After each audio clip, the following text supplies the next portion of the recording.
তুইও আম খাবি? তাহলে চোখ বন্ধ কর, এবার কামড় দে। চুপ করো, মিষ্টি যেটা দেখে সেটাই খেতে চায়, এবার খাচ্ছে তো।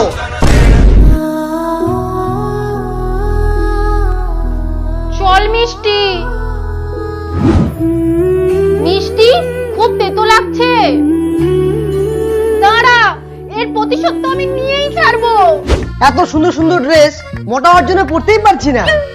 এটাই সুযোগ। আমার জুসকে পাতলা হলি তো 500 টাকা কিন্তু বাড়িতে পাঠিয়ে দিবি। আর হ্যাঁ, কাউকে বলবি না কিন্তু। মিনাদি, আমাকে জুসটা বানিয়ে দাও না। তুমি শুনে নিলে? হ্যাঁ, এই নে 500 টাকা, বানিয়ে দাও না প্লিজ প্লিজ প্লিজ। আচ্ছা ঠিক আছে।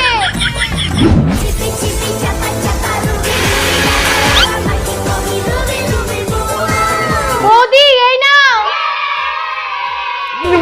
এত তেতো। হ্যাঁ, যত তেতো খাবি তত পাতলা হবে।